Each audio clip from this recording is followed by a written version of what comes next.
Salut et bienvenue dans The Glad One Podcast. Ancienne sportive de haut niveau, je suis retraitée des pistes depuis 2012. Aujourd'hui, en tant que coach et thérapeute, j'accompagne les anciens sportifs de haut niveau à retrouver une vie stimulante et épanouie après leur carrière. Dans cet esprit, afin de partager et de libérer la parole autour d'un sujet tabou, qui est le deuil du sportif de haut niveau, afin que l'on se sente compris et moins seul, j'ai créé ce podcast. Merci donc d'être au rendez-vous.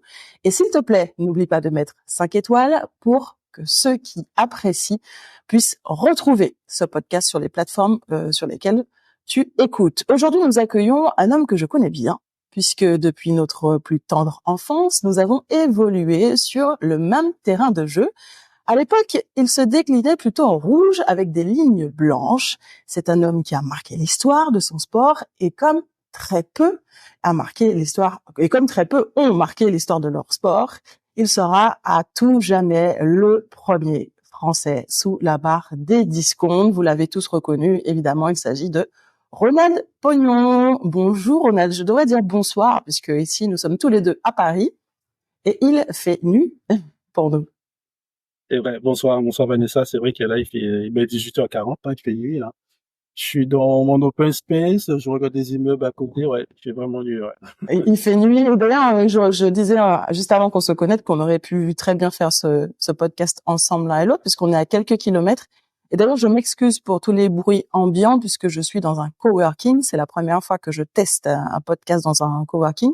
Et comme le dit le mot ça veut dire qu'il y a du monde autour de moi et que ça vit, ce qui est plutôt sympa quand on bosse, mais un petit peu moins pour un podcast. Quand je te présente comme ça, en disant que tu es le premier homme sous la barre des 10 secondes, c'est évidemment très souvent comme ça qu'on te présente, j'imagine. C'est vrai que après, je suis quelqu'un qui est assez humble. On va me présenter Ronald Pognon. Alors ça dépend. Si je suis dans mon métier, on va me présenter Ronald Pognon en tant que directeur des opérations chez Make System. Mais si je suis en dehors, que je rencontre des étudiants, des enfants ou des collégiens, c'est vrai que je vais vraiment utiliser Ronald Pognon là, pour les Français sur la division. On n'a même presque pas envie de dire le reste dont ton palmarès. Il y a beaucoup de médailles, il y a beaucoup de titres, d'ailleurs même des titres que tu as récupérés sur tapis vert. Parlons-en tout de suite, d'ailleurs, de ces titres que tu as récupérés. Pas des titres, mais des médailles que tu as récupérées sur tapis vert. Notamment, je pense à Dwayne Chambers, qui vient de faire une sortie là à 45 ans, qui a couru, je me souviens plus du temps, qui a couru assez vite. Qu'est-ce que tu en penses? Parce que tu as une sacrée histoire avec Dwayne Chambers. Ceux qui ne s'en souviennent pas, je rappelle les faits. Tu étais détenteur du record d'Europe sur le 60 mètres, donc indoor. Et puis celui qui t'a chippé, on va dire, le record d'Europe en allant un peu plus vite que toi. Il a couru en 6,42 de mémoire. Alors que c'est un monsieur qui est tombé pour dopage. Est-ce qu'on se pose des questions? Est-ce qu'on dit, est-ce qu'il est clean? Est-ce qu'il mérite ce record d'Europe quand quelqu'un comme lui, on rentre tout de suite dans le vif du sujet, hein. On a compris que dans The Glad One Podcast, on fait pas dans la dentelle. Il n'y a pas besoin de mâcher ses mots. On n'est pas là pour être lisse. Franchement, dis-nous ce que t'en penses. On n'est pas en train de dire qu'il est dopé ou qu'il l'est pas. C'est pas la question. Mais toi, quel sentiment ça te fait? En fait, c'est vrai que, alors, je suis mitigé sur deux choses, parce que Dwayne, je le connais depuis, je le connais même avant, depuis sa carrière, même avant qu'il ait été pris pour dopage. C'est quelqu'un que j'ai vraiment aimé en tant que sportif. En tant qu'homme? Ouais, en tant qu'homme, je C'était l'ai sympa. aimé.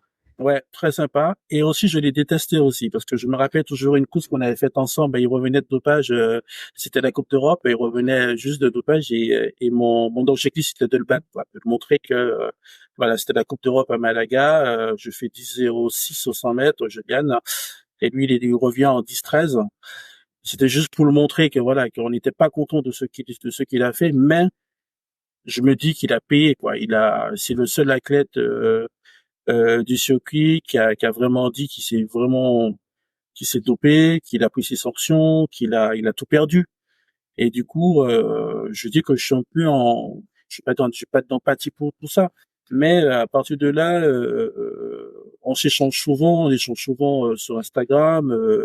Là, dernièrement, il a couru en 6,81. Il m'a demandé si je voulais reprendre un peu le sport. J'ai dit que là, maintenant, je cours après mes consultants. Mais voilà, c'est deux mondes, quoi. d'un côté, je vais être content pour lui parce qu'il court toujours, qu'il est toujours en pleine forme, et de l'autre, on ne sait pas qu'est-ce que le dopage a fait sur son corps. Voilà. Mais je me rappelle en 2009, quand il a battu mon record, j'étais à Toronto en entraînement et j'ai appris ça. J'ai fait, mais non, c'est pas possible. On rappelle encore, hein, c'était 6,45. 45, ouais, 6,45. Lui, 6,42. Noël, d'ailleurs, vient de réaliser 6,44. C'est vous dire le niveau, hein. Ça remet tout de suite les choses en perspective. On est dans le top de ce qui se fait dans le meilleur du monde. Le record du monde de mémoire, c'est 6,38, Maurice Green, c'est ça?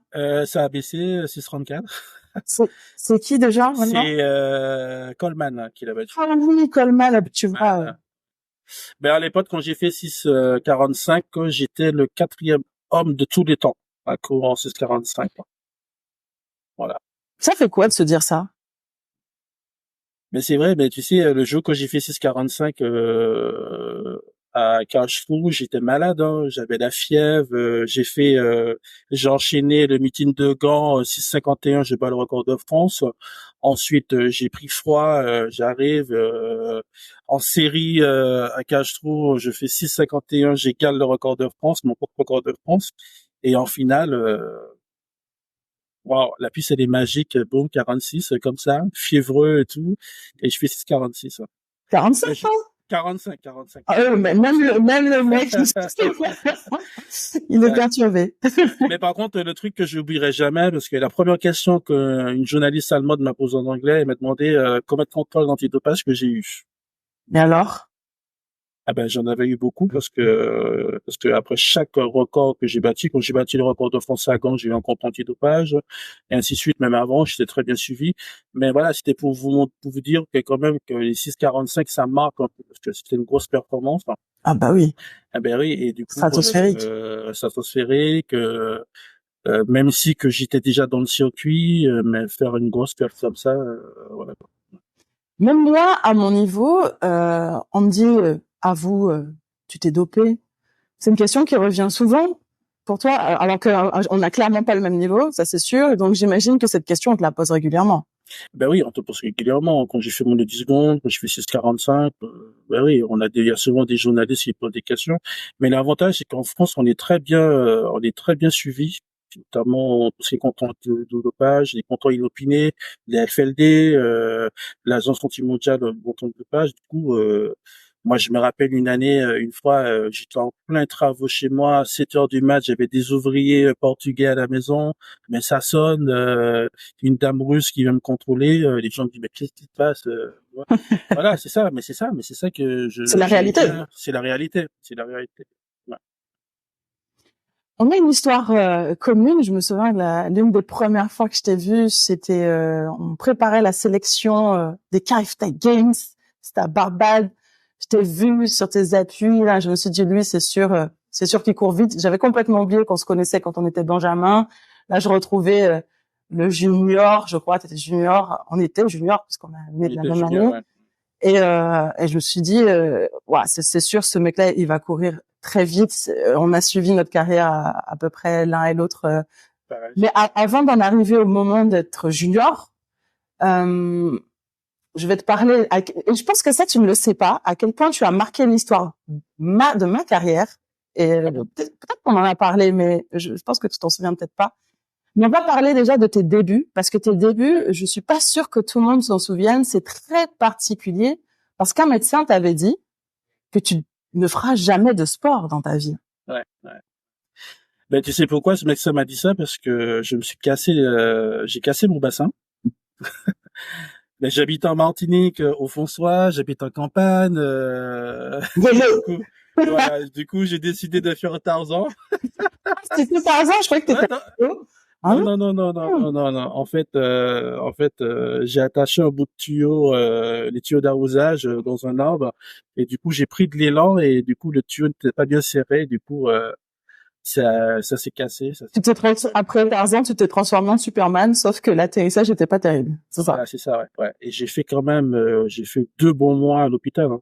Ouais, j'ai fait 2 bons mois à l'hôpital. Hein. Et le docteur, c'était le docteur Elana, il m'a dit, ben, le sport oublié, parce que je faisais du foot avant. Il m'a dit, c'est même plus la peine, vous allez plus courir, oublié, parce que Le bassin est cassé, j'avais du sang dans mon urine, dans mes reins, c'était très complexe. Et comment on passe de vous ne ferez plus jamais de sport dans votre vie, enfin tu ne le feras puisque tu es un petit garçon, j'imagine qu'elle te tutoyait, tu feras plus jamais de sport dans ta vie. Comment on passe de ça à le premier Français sous les 10 secondes? Mais en fait, c'est sur un jour, j'ai dit à ma mère, j'en ai marre de rester à la maison, j'en ai marre à rien faire, je vais le reprendre un peu le sport. Elle voulait pas. Et du coup, j'ai décidé de reprendre un peu le foot comme ça.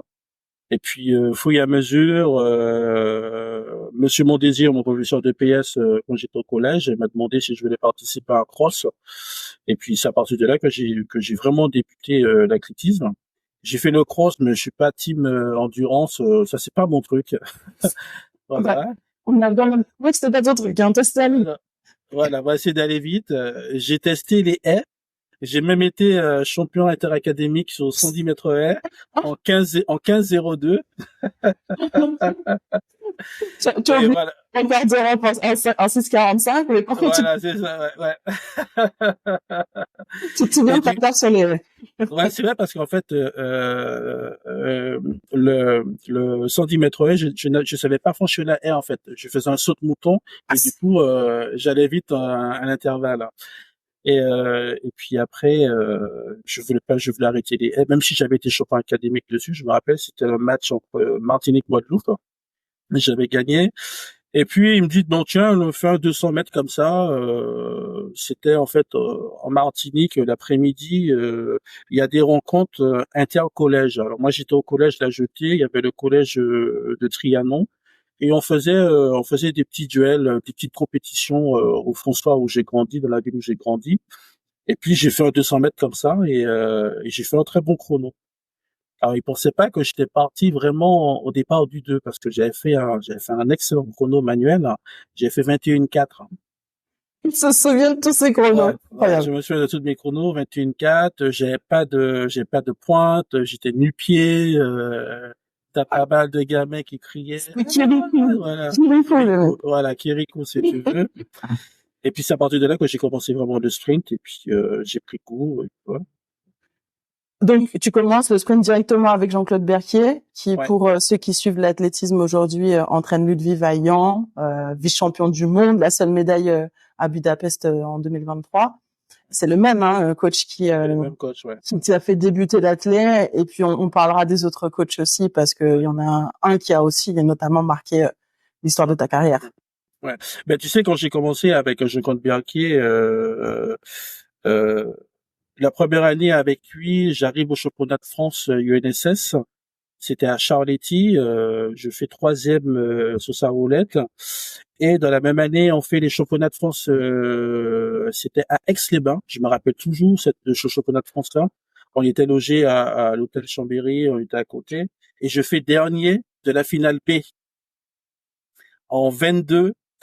Ça, je retiens toujours parce que, pourquoi je te dis 22-34? Parce qu'après, après le championnat, j'ai dit, bon, Jean-Claude, j'arrête parce que j'ai pris une raclée, j'ai plus envie de continuer la clé, ça sert à rien, je retourne au foot. Parce que, voilà, quoi, je fais dernier de la finale B, du coup, ça comptait pas. Il me dit non, repose, hésite pas, tu vas voir, on va s'entraîner sérieusement. Je me rappelle toujours de ça, on s'est entraîné pendant une année tout seul. Parce qu'en fait, on était en transit, j'étais au club, le club franciscain, et du coup, Jean-Claude Berquier voulait créer sa structure, son association qui s'appelle François Athletic Club. Du coup, on était très peu, on était deux. Du coup, il m'a pris en main pendant une année. Et puis l'année d'après, ben, j'étais champion d'Europe sur 200 mètres en 24 heures. À Grosseto. Et je me souviens. Voilà. Et tu t'en souviens. Je m'en souviens parce que pour la petite histoire, tu m'as appelé depuis l'Italie et tu m'as fait une blague en me disant ouais, ça s'est mal passé, j'ai perdu, c'était nul, etc. Et moi j'étais dépitée, je savais pas comment te consoler. Finalement, tu m'as avoué, bon, heureusement, ça m'a duré que quelques secondes. Et tu m'as dit moi non, j'ai rêvé. Pardon. L'émotion certainement. Mais tu m'as dit j'ai gagné quoi. Et pour moi c'était, et je me souviens, j'étais en Martinique, je me souviens exactement où j'étais. Tu m'appelais d'Italie. On est en 2003. On est en quelle année? 2001. 2001.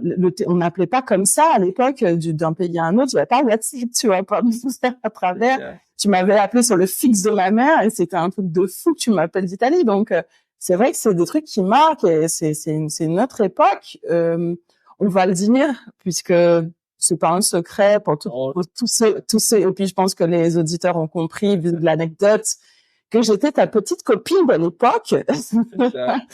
Et donc du coup, j'ai vécu ça, voilà, comme la bonne petite copine à l'époque. Et puis j'ai vécu aussi, j'avais tout le prénom, j'étais la copine de Ronald pendant un moment, ce qui m'avait bien saoulée, pour rien te cacher. Je sais pas si on a eu l'occasion d'en parler de ça, mais j'en avais marre d'être c'est toi la copine de Ronald. C'était très officiel, hein. Je me souviens d'ailleurs après Grosseto, tu avais été reçue par le maire du François. J'étais donc là avec ma maman, avec toute la famille, pour t'accompagner et recevoir la médaille officielle de la mairie de ta ville. Et c'est vrai que j'étais pour tout le monde, pour les athlètes aussi, devenue la copine de Ronald. Et je me suis promis que ce jour-là, j'aurais un nom à moi, que j'arrêterais de m'appeler la copine de Ronald. Et puis l'histoire a continué parce que après 2001, c'était Santiago du Chili, c'était quand du coup? 2000 aussi.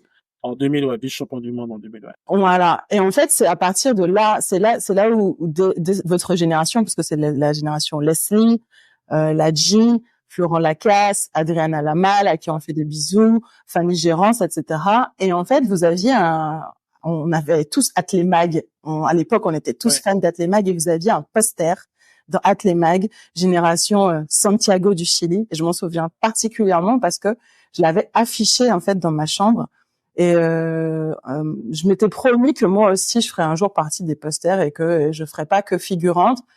Et ce poster, en fait, il me servait à me motiver les jours où j'avais pas envie d'aller à l'entraînement, parce que on voit les médailles, mais on oublie que pour avoir une médaille, il faut s'entraîner tous les jours, voire plusieurs fois par jour. Et le jour où j'avais pas envie d'y aller, ben je regardais ce poster en me disant moi aussi, en fait, je serais sur un poster comme celui-là. Et vous avez été tous là. Un petit peu mes moteurs, quoi. En parlant de Florent Lacasse, je sais que on va dire les choses telles qu'elles sont, hein, dans ce podcast. Florent est tombé pour dopage.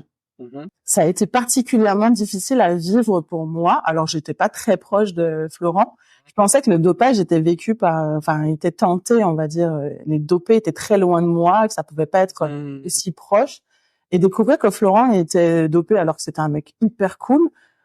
C'était difficile. Comment tu l'as vécu, toi, le fait aussi que Florent tombe pour dopage, quoi? Florent Lacasse, on était dans la même team d'agents. C'était sous la houlette de René Auguin. Florent, quand je partais courir dans tel meeting, il était souvent il était souvent dans le voyage avec moi. On faisait des fois chambre ensemble. Je me rappelle toujours un stage qu'on avait fait en Afrique du Sud. C'était lui parce qu'il habitait souvent en Afrique du Sud, de Florent Lacasse. Et du coup, c'était lui qui nous servait de guide quand on voulait se balader, quand on voulait acheter des choses. Après, qu'il soit tombé du dopage, je ne suis pas dans sa tête. Est-ce que c'est un manque de faiblesse? Est-ce que c'est... Non, on n'est pas là pour le juger. Voilà, non, la question, c'est comment tu l'as vécu, toi? Comment, est-ce que tu as été surpris? Je sais pas, moi, je sais que j'étais particulièrement affectée parce que souvent, quand quelqu'un tombe pour dopage, on a envie de le blâmer. On a envie de lui dire, ah, il est méchant, il est nul, c'est dopé, c'est quelqu'un de pas bien parce qu'il s'est dopé. Alors que quand on connaît Florent Lacasse, c'est tellement sympa, tellement cool, c'est un mec que tu aimes forcément. Donc, en fait, t'es pris entre, t'as envie de le jeter à la pâtée, j'ai envie de dire pour chien. Mais en même temps, t'as envie de dire, mais c'est un super gars, quoi. On est une espèce de mélange parce que évidemment, quand t'es sportif de niveau, le dopage, c'est mal. Et en même temps, si tu te rends compte que c'est un gars génial. Donc, moi, ça m'a affecté. Est-ce que toi, t'as été affecté ou tu t'es dit, chacun son histoire et ça t'a pas plus touché que ça? J'ai pas été affecté, mais j'étais un peu déçu. Mais après, je peux pas, voilà, je juste te dire que vous savez, la clé pour être bien, c'est juste une ligne, hein. On peut juste passer là ou là. Je me rappelle une anecdote, j'étais à la finale du Grand Prix, c'était en 2005. J'ai un laboratoire américain qui est venu me voir, qui m'a dit voilà, ton contrat c'est ça. Si demain tu veux travailler avec moi, je prends 6% sur tout ce que tu gagnes et je te fais arriver là. Voilà. Il y a un mec Euh, d'un laboratoire qui est venu et qui t'a proposé. Justement, souvent quand on me parle de dopage, je crois que je l'ai dit dans un épisode, qu'on m'a jamais proposé. Même si j'avais voulu me doper, je te jure que je sais même pas comment j'aurais pu me doper parce que j'ai pas eu accès à ça. J'aurais pu, je sais pas, prendre du Buronzan dans un ou bien de la Ventoline à la pharmacie. Mais hormis ce genre de truc à la pharmacie, j'aurais même pas su me doper parce que je sais même pas comment on fait. Donc là, tu es en train de me dire qu'il y a quelqu'un qui est venu te voir et qui t'a dit textuellement, je peux t'aider et je peux organiser pour que tu ailles plus loin. Ouais, parce que en 2005, j'étais 6e mondial en 2005 par rapport au moins de 10 secondes. Par rapport au titre de champion du monde, j'avais sur la table anglaise, j'avais un très bon nombre. Et du coup, bah c'était ça, j'étais invité partout. Et du coup, les labos, ils ciblent vraiment les athlètes qui font partie des 8 meilleurs mondiaux. Mais il a pas honte. Je veux dire, il n'est pas gêné. Déjà, est-ce que c'était de quelle nationalité? On s'en fout du reste, Non, mais c'est un Américain, c'est un Américain. ah, ok, c'était pas un Allemand parce qu'à un moment donné, on montrait les Allemands du doigt en disant que là, ils sont un peu bizarres. Eux. Donc c'est un Américain et Un Américain, il te dit voilà, je travaille pour telle boîte, pour telle marque. En plus, c'était une marque qui était très connue à l'époque. C'était une bonne marque. Il te dit voilà, je te file tout ce que tu as besoin, des acides aminés, tous les trucs, et vraiment tout, et même à la limite, il te le dit franchement. Et c'est quoi si tu décides de sauter le pas, parce que tu sais que le dopage avec l'athlète, c'est de pair parce que ça cause des contrats. Je bien sûr, rappelle, ça cause des contrats, c'est une question d'argent. Hein. c'est une question d'argent, contrat d'équipementier. Ton équipementier te dit voilà, tu fais 9,80, ben tu as 300 000. Si tu fais 9,7, ben t'as 1 million. Ben voilà, les gens ils vont chercher le plus rapidement possible. Et tu sais qu'aux États-Unis, ça va très vite. Hein. La clé, c'est pas un sport qui est très bien vu là-bas. C'est un très bas niveau le sport aux États-Unis et du coup voilà les jeunes qu'est-ce qu'ils vont faire? Ben ils vont chercher des sous rapidement pour aider leur famille quoi. C'est Est-ce pas que tu as hésité? Est-ce que tu t'es dit il y a moyen, j'y réfléchis. Je dis pas que tu y allais, c'est pas du tout la question, hein. Mais est-ce que tu t'es dit, je me laisse le temps de la réflexion ou pas du tout? Non, pas du tout, parce que regarde, quand j'ai été champion des KFTA Games sur 200 mètres, j'avais gagné une bourse pour partir m'entraîner aux États-Unis. J'ai refusé d'y aller, c'était à cause du dopage, parce que je devais travailler avec des grands noms. Trevor Graham, qui était l'entraîneur de Justin Gatlin, il est venu me voir à Paris, me demander que je puisse m'entraîner avec lui. J'ai John Smith et Ouais, Maurice John. sont venus me voir, Faut que j'essaye. chez Sai, Joe Smith, par contre, j'ai vraiment voulu, mais c'était juste par rapport à mon contrat d'Adidas. Et du coup, je suis resté parce que Joe Smith, il est sous la houlette de Nike. Et du coup, j'ai préféré rester. Voilà. Si je devais sauter le pas, j'aurais été m'entraîner avec Joe Smith. Et puis, après, j'ai refusé, quoi. Après, avec l'histoire du dopage, j'ai préféré rester en France avec Guillaume. Ça t'a jamais titillé de te dire que les États-Unis auraient pu t'apporter encore plus? Hormis Oui. hormis le dopage, hein, parce que moi, je me suis entraînée aux États-Unis. Même là, personne ne m'a approché. Je n'avais clairement pas ton niveau, hein, donc j'avais Ouais. clairement pas les revenus aussi que génère ton niveau. Donc c'est certainement la raison pour laquelle personne ne m'a approché. Mais quand je suis allée aux États-Unis, personne ne m'a approché pour me parler de dopage. Donc tu aurais pu aussi faire le choix, comme Michael Zeze aujourd'hui, comme Ryan Zenze, comme beaucoup d'autres, et comme la team Anani est partie aux États-Unis à El Paso. Ouais. Tu aurais pu faire ce choix. Ça t'a pas question. C'est vrai que j'aurais pu faire ce choix, mais à cette époque-là, entre 2000, 2001, 2002, c'était l'époque qui était un peu critique sur le niveau du dopage aux États-Unis avec l'affaire Balco. Voilà, il y avait pas mal de soupçons de dopage sur les États-Unis et du coup, j'ai préféré rester à Paris, quoi. Est-ce que ça te fait peur juste l'idée qu'on associe ton nom au dopage, ça t'inquiétait? Ou tu t'en Non, foutais, pas du tu te tout. disais, non, moi, de toute façon, quoi qu'on en pense, je suis clean et ça me suffit. C'est quand même parce que moi je suis quelqu'un qui quand même j'ai une droiture quand même. Hein. J'aime bien que mon nom soit lisse partout où je veux que mon nom soit clean quoi. Et du coup, quand je te parlais de l'exemple de tout à l'heure, quand j'ai fait le record d'Europe, première question d'une journaliste allemande, combien de contrôles d'antidopage que j'ai eu. Voilà, du coup j'ai dû lui expliquer rapidement parce que j'ai trouvé que cette question c'est une question insultante parce que je viens de faire. Elle était irrespectueuse, cette question. Ouais, ah oui, ben oui, ben oui. J'imagine, je suis un Français, j'arrive, je cours en 6,45. Première question, tu me dis combien de contrôle de dopage que j'ai. Voilà, c'est-à-dire que tu crois pas à la performance, tu crois que vraiment que je suis dopé, quoi. Ça m'avait pas plu, quoi. Ça m'avait vraiment pas plu. Et c'est là que j'ai compris que quand tu arrives à un certain niveau, il faut être propre partout, quoi. Cordial partout. Leur jamais refuser de signer une autographe, un truc comme ça. Il faut être clean partout. On a parlé des années Berthier en Martinique, on a parlé des Carafta Games, et puis un jour, tu décides de franchir le pas et de t'installer en France sous la houlette de Guy Antanon, monsieur Guy Antanon, qui a sorti nombre et nombre de sprinters avec des records impressionnants. Comment se passe cette arrivée en France et ce nouveau monde qui s'ouvre à toi? Parce que c'est encore une autre façon de vivre, une autre façon d'aborder l'entraînement d'ailleurs. En fait, j'ai pris cette décision-là. C'était après les championnats du monde à Paris, parce que j'ai fait les championnats, j'ai fait demi-finaliste. 2003, on se souvient, c'était fou. 2003, c'était fou. Et je sais pas, j'étais chez moi, je dis non, si je veux progresser, si je veux faire autre chose, faut que je parte. Parce que moi, l'athlétisme, quand j'ai décidé de vraiment faire de la clé, c'était pas pour faire les championnats du monde, les JO ou truc. Non, moi, mon but, c'était de faire des meetings. Hein.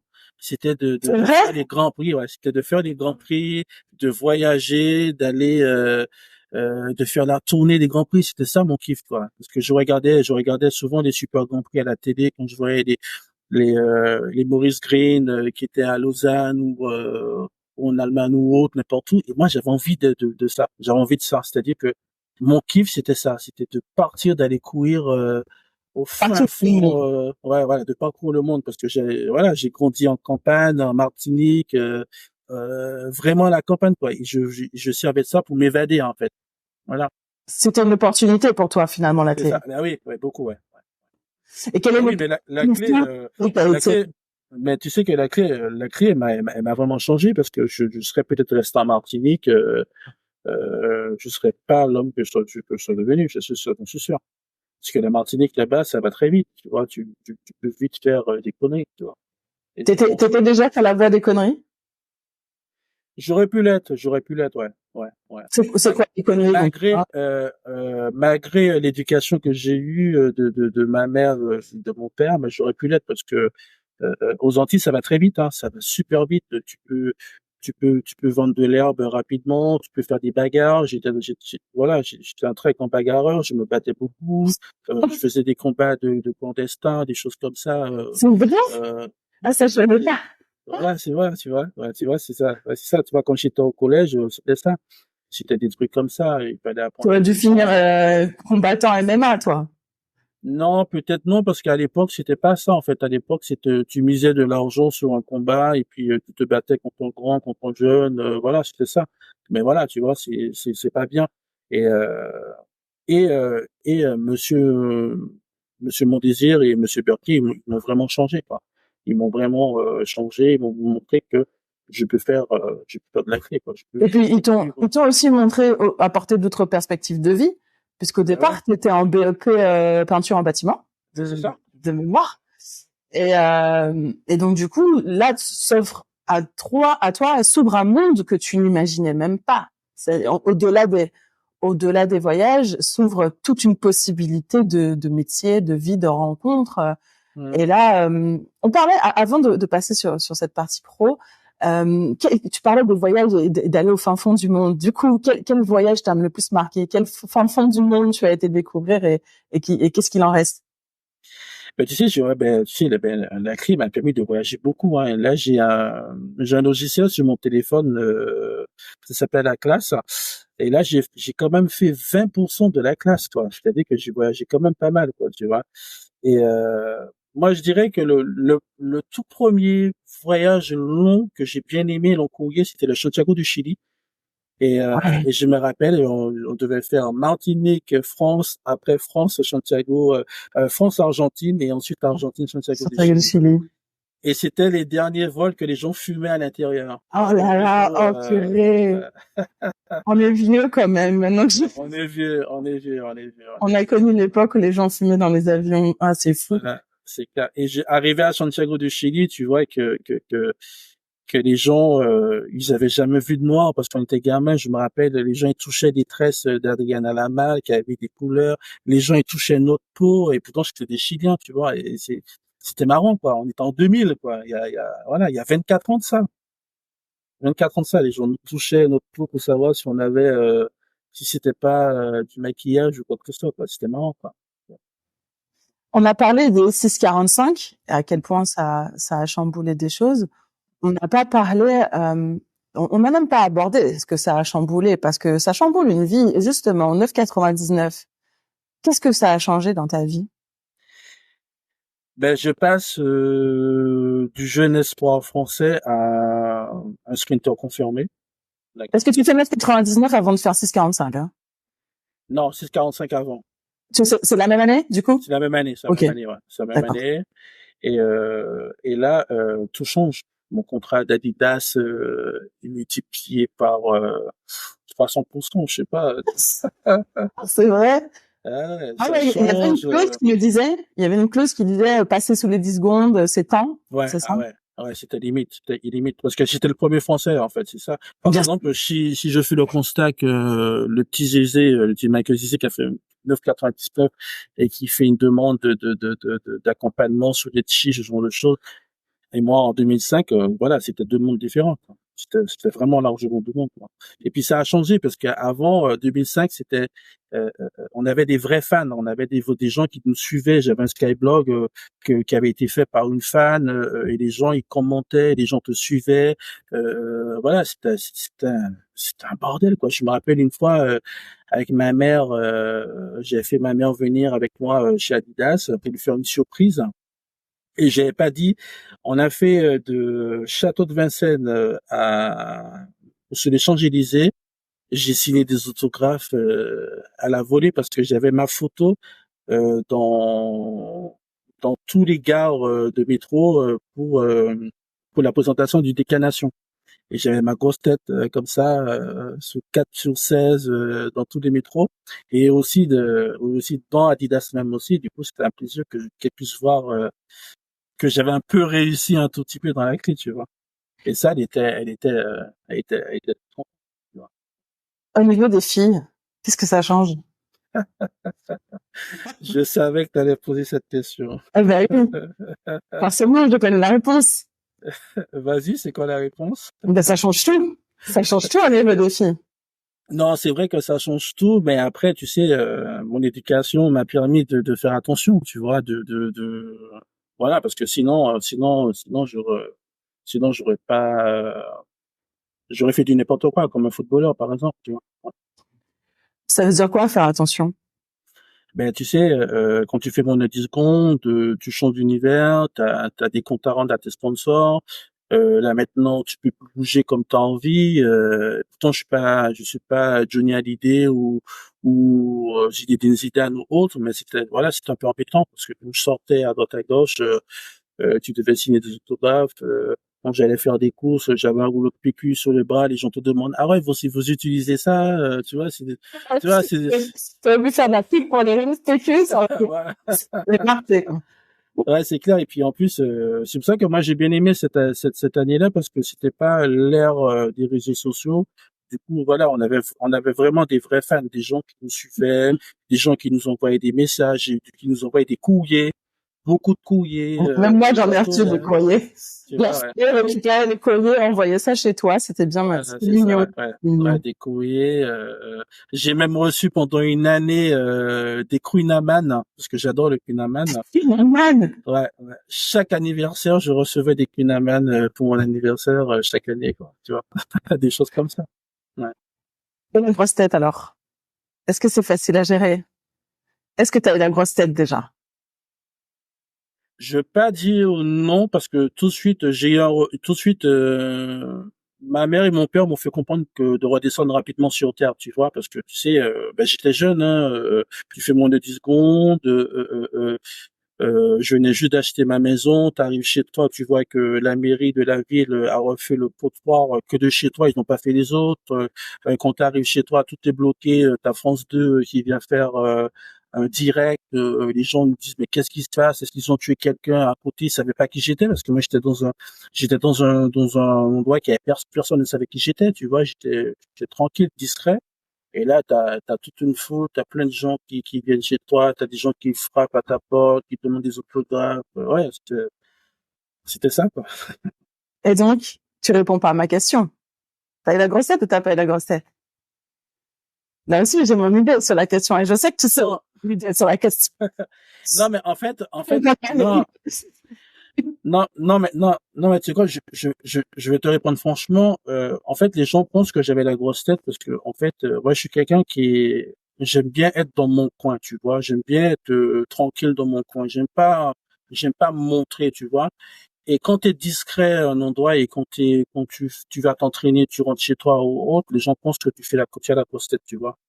Et puis aussi, tu sais, les gens vont créer aussi de la jalousie parce que moi, je suis un passionné de voiture. Tu vois, je changeais de voiture comme j'en avais envie. Puis aussi, voilà, t'as ça aussi. T'as tout cette envergure que les gens pensent que j'avais la grosse tête ou quoi que ce soit. Donc toi, selon ton propre avis, les gens ont pensé que tu avais la grosse tête, mais toi, tu as pas pris la grosse tête. Non, non, non, j'ai pas pris la grosse tête. Non, j'ai pas pris la grosse tête parce que tout de suite, je suis redescendu sur terre rapidement. Je me rappelle toujours d'une phrase que ma mère m'avait dit en créole. N'oublie pas d'où tu viens, tu vois. Et du coup, cette phrase-là, j'ai toujours gardé parce que j'ai pas grandi d'une famille riche. Ma mère était fonctionnaire, tu vois. Mon père, il était artisan maçon et du coup, tu vois, on ne vivait pas sur l'or. Je suis pas né avec une fourchette en argent, mais tu connais chez moi. T'es déjà venu plusieurs fois chez mes parents. Mhm. Qu'on est très simple et très modeste, tu vois. Et du coup, c'était là que je devais faire attention. Après 9,99, faut assumer le statut, voilà, d'être Ouais. le premier Français. Euh, c'est devenu lourd à porter parce qu'il y a la joie de le réaliser. Tu réalises tout de suite ce que tu viens de faire quand tu fais 9,99. Parce que j'ai l'impression que c'est limite plus impactant de faire 9,99 que de faire 6,45. Alors qu'à l'échelle mondiale, finalement, quand on regarde, c'est plus fou de faire 6,45. Ah bah oui, c'est clair, c'est clair. Mais Mais pourtant, au niveau français, 9,99 est plus impactant. ouais, c'est vraiment impactant parce que tu rentres dans l'histoire de la cuisine française, tu vois. Et en plus, moins de 9,99, mes fins de course, elles étaient nulles, quoi. J'aurais pu faire un 9,90 facile parce que je pars en talons fesses sur les 10 derniers mètres et je perds de la vitesse. Tu vois, j'aurais pu normalement courir dans les 9,90 facilement. Mais c'est vrai que j'étais le premier Français et en même temps, c'était la veille de Paris 2012. Je sais pas si tu te rappelles de ça, Paris 2012, parce que la France, Paris voulait avoir les Jeux de 2012 et on les a perdus. Et c'était juste la veille de ça. Ah, je me Et souviens pas. ouais. Et cette course et ma course, il avait présenté en direct sur le parvis de la mairie de Paris en live devant toute la foule et voilà du coup il y a eu ça et du coup ça a donné encore une grosse visibilité aussi. Derrière, donc 9,99. Moi, je te dis, tu m'as pas répondu. Tu réalises tout de suite que c'est fou ou c'est juste une logique à ce moment-là, avant que tout le monde s'amasse sur toi, avant que ça Ouais, devienne ouais, l'ampleur médiatique que c'est devenu. Toi, tout seul, quand tu passes la ligne, tu vois 9,99, t'es content parce que c'est ton record. ouais. Est-ce que tu te rends compte Non, du truc, quoi? non, non. Moi le seul truc que je me rappelle quand j'ai fait mon 10 secondes, je suis retourné dans la salle d'échauffement pour les récompenses. Il y avait les Américains et personne parlait. C'était comme si ils ont eu un coup de massue, quoi, de voir un Frenchie qui arrive, qui fait monter 10 secondes.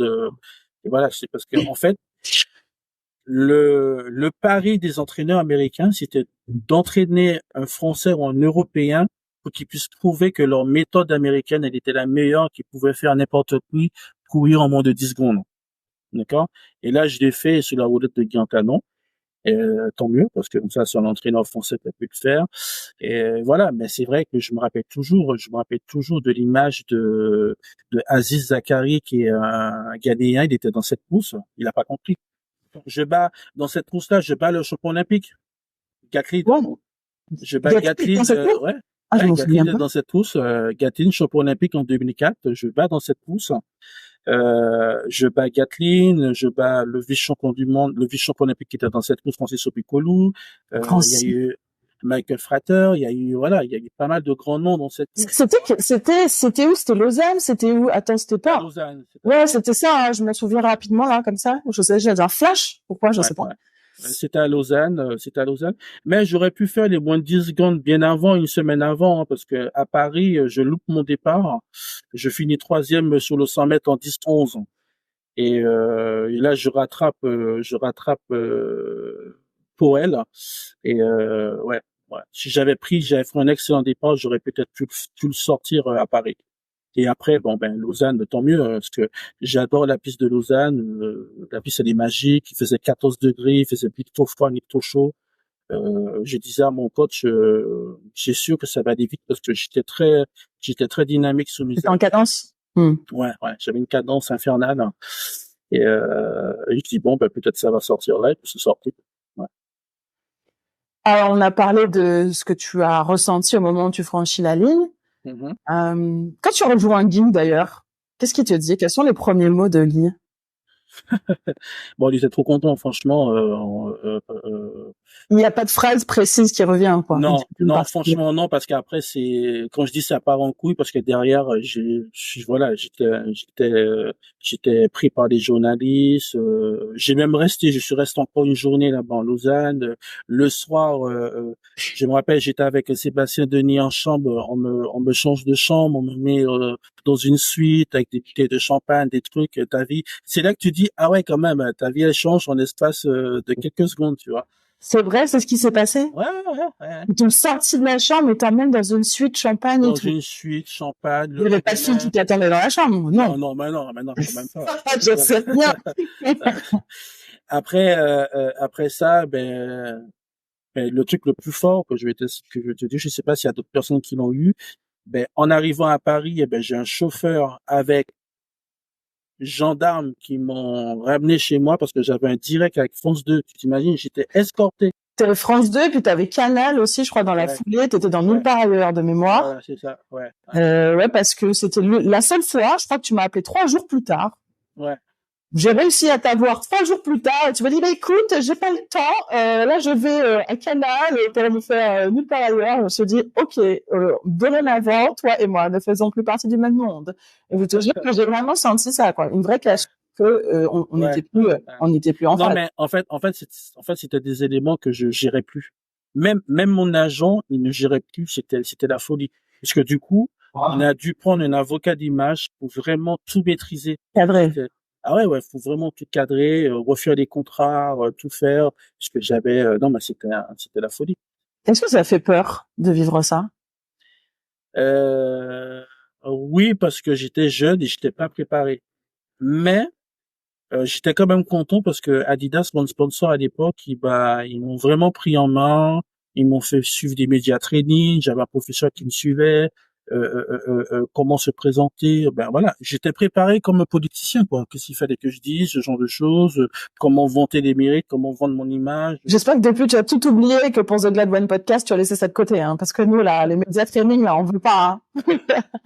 Moi les médias je connais, hein. Ouais, ça c'est clair. Ouais. Et puis voilà, mais franchement, ouais, c'est un truc qui est, c'est un peu dur. Ouais. Parce que tu vois, si demain je devais écrire un bouquin, le titre du bouquin serait été mes moins 10 secondes sont arrivés trop tôt. C'est vrai? Ouais.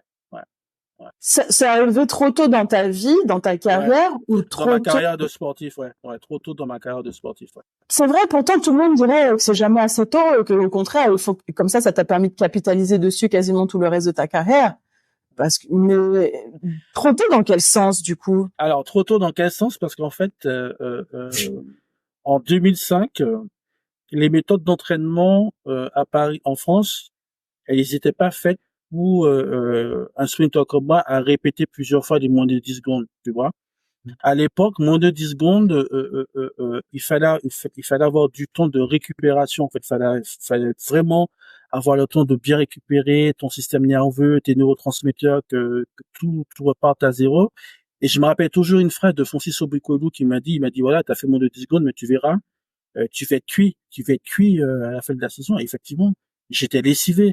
J'arrive au championnat du monde à Helsinki, tout le monde dit oui, Ronald il va faire ci, Ronald il va faire ça, mais Ah ouais, 2005 Helsinki, ouais, d'ailleurs, Ladji Helsinki, ouais. devient champion du monde, Ladji. Je deviens champion du monde, ouais, ouais, et je deviens champion du monde avec lui sur les 4x100. Sur 4x100, tout à fait. Ben, tu vois, Helsinki, sur les 4 tours du 100 mètres, j'étais lessivé, j'étais cuit parce que c'est un nouveau monde qui était autour de moi. J'avais plein de sponsors, j'avais plein de trucs à faire à droite à gauche. Ouais, c'est les sollicitations aussi qui t'ont motivé.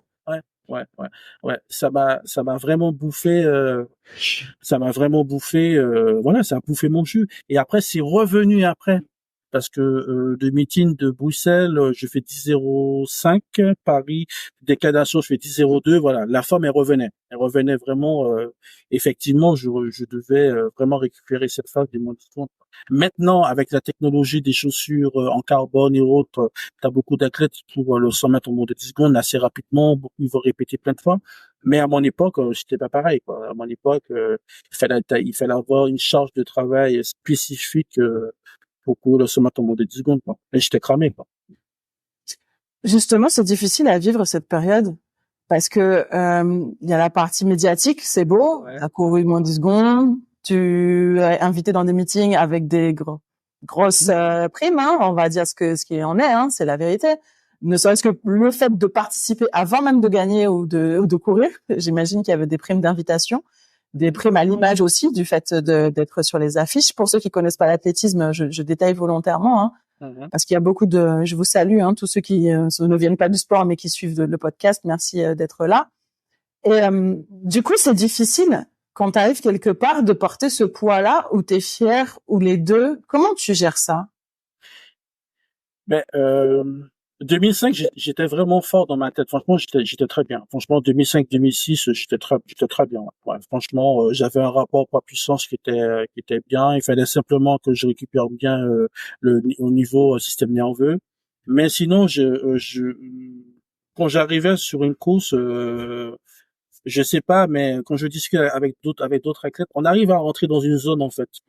On n'entend rien, on sent rien. Par exemple, quand il pleut, on sent même pas les gouttes de pluie sur notre peau, on arrive à rentrer dans une zone, si voilà, j'arrive pas à expliquer ça, mais on est dans un monde que on a un schéma de course dans sa tête, on doit juste, moi, c'était mon coup de feu, dès que j'entends le coup de feu, je devais simplement envoyer mon point devant pour pouvoir déséquilibrer au départ, partir rapidement, quoi, c'était ça.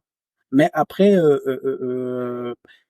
c'est quand tu fais une mauvaise course, derrière, tu te dis, ah ouais, tu vois, t'as des sponsors qui vont te dire, ouais, mais tu aurais pu faire ça, tu aurais pu faire ci, ou bien tu te balades dans la rue, ben, t'as quelqu'un qui te soutient, qui va te dire, ah, ben, il fallait faire ça, il fallait courir comme ci, il fallait courir comme ça, voilà. Du coup, t'as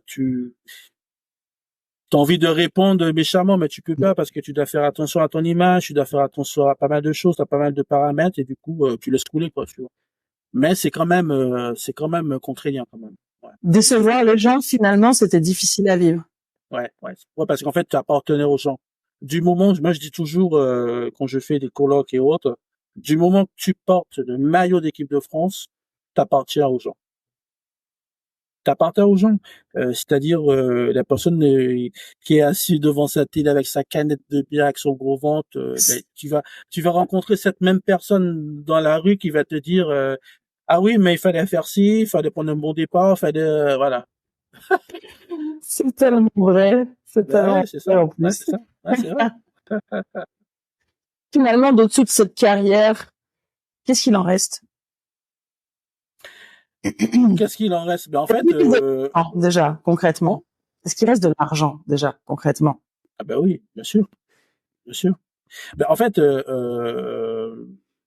il faut prendre conscience des choses, c'est que moi j'ai eu la chance d'être bien entouré. Alors du coup, j'ai pu monter une SCI, j'ai pu avoir mettre des appartements en location, ce genre de choses. Tu vois? Tu as investi dans l'immobilier. Ouais. Tu as été bien conseillé. Il y a des gens qui, je veux pas citer de nom là, mais on sait que certains ont eu des problèmes. Ils ont fait confiance aveuglément parce que notre job aussi, c'est elle est sur la piste et pas forcément de compter des chiffres de la comptabilité. Puis on n'y connaît rien. On est tellement jeune, c'est vrai aussi, qu'investir, on n'y pense pas forcément. Donc on fait confiance à des gens et puis certains se font rouler. Ça n'a pas été ton cas. Toi, tu as échappé au fait de te faire avoir. Non, en fait, ça n'a pas été mon cas parce que dès 2003, j'avais déjà créé dès que je suis arrivé en métropole, j'ai créé ma structure, en fait. Du coup, parce que je savais que quand j'allais courir dans un meeting, on allait me payer, il fallait que je déclare cet argent. Du coup, je me suis mis en auto-entrepreneur. Ensuite, d'auto-entrepreneur, je suis passé en SAS. Et voilà, du coup, c'est-à-dire que moi, je vendais mon image sur les différents meetings, quoi. C'est-à-dire que j'avais des BNC qui étaient indirects et des BNC directs qui entraient, ainsi de suite. Et du coup, j'avais un expert comptable qui s'occupait de tout ça, parce que quand je cours à l'étranger, je prends l'exemple de l'Espagne, à un certain montant, la TVA est à 7%, quand on dépasse le montant, il passe à 19%, il faut prendre un expert comptable. Et moi, j'avais un expert comptable qui était très calé dessus, qui était très bon. Et du coup, j'avais aussi un agent qui était clean, qui était propre, qui donnait des factures au bon moment. Voilà. Et comme ça, mon agent, il gérait tout comme ça. J'ai même eu un contrôle fiscal quand je venais juste d'acheter ma maison, dénonciation du voisinage. Comment ça se fait un jeune achète sa maison? Ben, du coup, j'ai eu un fiscal assez rapidement dessus. Mais tout était clean, quoi. Heureusement que j'étais très bien suivi et tout. Et puis après, par la suite, quand j'ai monté ma SCI avec mon ex-femme, voilà, elle était déjà dans la banque. Alors, l'idée c'était ça, quoi. On a mis les choses en place qu'on en a besoin. Justement, tu l'as rencontré à la banque, ton ex-femme? Non, même pas. Pas du tout. Pas du tout. Pas du tout. Pas du tout. J'allais chez ma cousine et je l'ai rencontrée comme ça. Elle savait même pas qui j'étais, elle savait pas que je faisais de la clé, et voilà.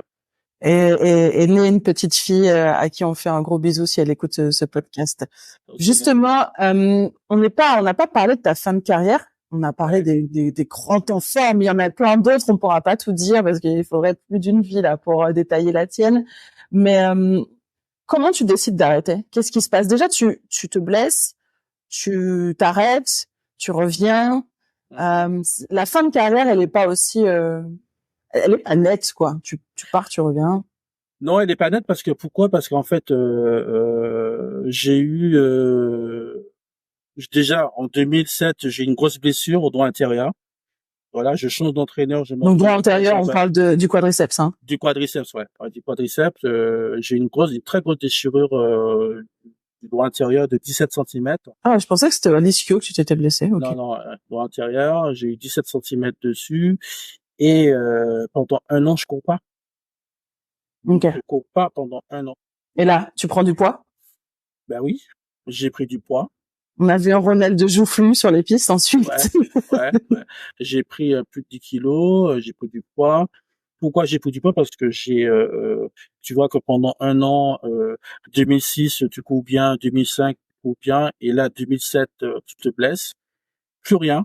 Mais pas à chaque fois, j'essayais de recourir, faire mes tirs éclairs, ça réouvrait à chaque fois. Ah ouais. Du coup, j'ai pris du poids, j'avais un McDonald's qui était pas loin de chez moi, j'y allais tous les jours. Non, mais c'est vrai, je m'en cache pas, c'était limite maladive, j'ai acheté. En fait, tu t'es vengé, quoi. Ouais, c'est ça, ouais, c'est ça, ouais. Je me vengeais, j'ai pris plein d'hamburgers, et puis après, je rencontre Vicente Lizarazu à Saint-Raphaël. Il me dit, le footeux, va à Munich, le footeux. Je le rencontre à Saint-Raphaël parce que je le rencontre là-bas, et puis il me dit, j'ai un professeur là-bas, il s'appelle le docteur Wilfried Müller, si tu veux, je prends rendez-vous pour toi, vas-y, tu verras, ce mec c'est un génie, il va te guérir, tu vois. J'y croyais plus parce que j'ai dépensé tellement d'argent, j'allais à Monaco faire du caisson hyperbar pour essayer de cyclatiser le mieux. Ensuite, je partais à Saint-Raphaël faire du renforcement avec le défunt Tiburce. J'allais à l'hôtel Majesty à Cannes faire des entretiens, des trucs, je faisais plein de trucs, quoi. On cherchait des solutions.